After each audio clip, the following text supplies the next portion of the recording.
Salut, c'est GG, votre restaurateur préféré. Alors là, on est toujours en France, pas loin de Nantes et on est à la mer là. Je pense que là, j'ai oublié comment ça s'appelle ici, mais je pense que je vais vous mettre le nom à côté parce qu'il faut que je demande aux gens ici et je pense que voilà, on va aller à la mer et on va aller à la pêche à la palourde. C'est l'histoire de la petite palourde qui se fera pêcher par le vent, se verra manger par au héros, l'eau qui a perdu son pauvre aiguillard.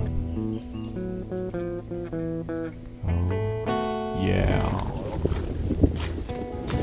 On va aller à la pêche aux palourdes. Alors c'est quoi les palourdes? Je pense que c'est un poisson qui n'est pas lourd.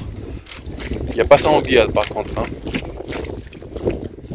Ah oui, c'est mieux. Merde. Et en fait on creuse. Et puis quand on creuse, les palourdes, je sais pas à quoi ça ressemble parce que j'en ai jamais vu. Parce que de base moi je suis guyanais, j'ai jamais vu de palourdes. Bon ici quand je vais vous montrer comment le pêcher, comment creuser. Et puis après, vous verrez c'est quoi une palourde. C'est juste une petite bête qui n'est pas lourde. Alors Véro, pouvez-vous nous dire un petit peu la pêche à la palourde, en quoi ça consiste? Regardez s'il y a des trous dans le sable.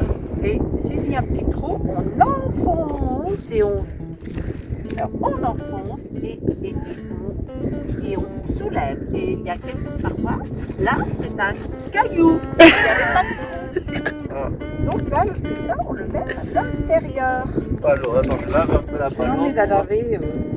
Pour voir. En fait, c'est un petit coquillage avec un fruit dedans. Regarde, pas lourd. Je pense que je mettrai des images quand je présente ça aux internautes, aux internet, aux interweb, à l'intermarché. Et voilà. Peut-être deux petits trous en forme de clé de serrure. Donc là, il y a une chance d'en avoir une. On va regarder. Il y en a une là. Alors, il y en a une, mais elle est toute petite. Voilà le problème. Ça, évidemment, il faut pas la garder. Il faut qu'elle grandisse avec sa famille pour faire une palourde d'au moins 4 cm entre les deux bords les plus éloignés. Là, on peut ramasser. Donc, il y a cette technique. Ah oui, mais t'en as chopé quand même beaucoup là. Hein. C'est pas au vieux singe qu'on apprend à faire la grimace. Ah, il y a même un crabe dedans. Rabi. Jean-Pierre Pernaut. Et qui va nous expliquer un peu en quoi consistent les huîtres et comment on les trouve. Alors. Ici, nous sommes à la bernerie, au lieu de la pêche à pied. Donc pêche à pied parce qu'on pêche avec ses mains et non pas avec ses pieds. Enfin, on pêche sans ligne, surtout on pêche en grattant ou avec un couteau. Donc là, il y a aussi, donc on a vu les palourdes tout de suite.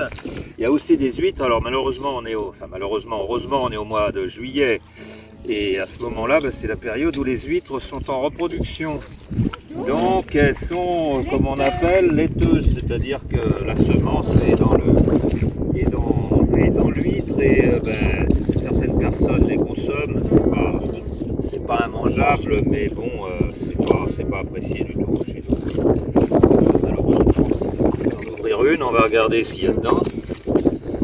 Mais en principe, écoutez, j'ai un peu menti parce que celle-ci, on peut pas dire qu'elle est de laitance. Donc il va se passer quelque chose, c'est que je vais la prendre et puis... Oh! Et puis voilà. Un conseil, si vous mangez des huîtres, mastiquez bien parce qu'évidemment l'huître est vivante et avec ses petites pattes, elle remonte dans le tube digestif. Et donc vous en avez pour un petit moment à la digérer en fait. Malgré les sucs gastriques et tout. Celle comme en Guyane où elle fait plus de 1 mètre je pense. Quand tu vois plus en large ici elle est plutôt sec. Parce qu'on a marché de là-bas à ici. Là on est à la plage. Hein. We are on the plages.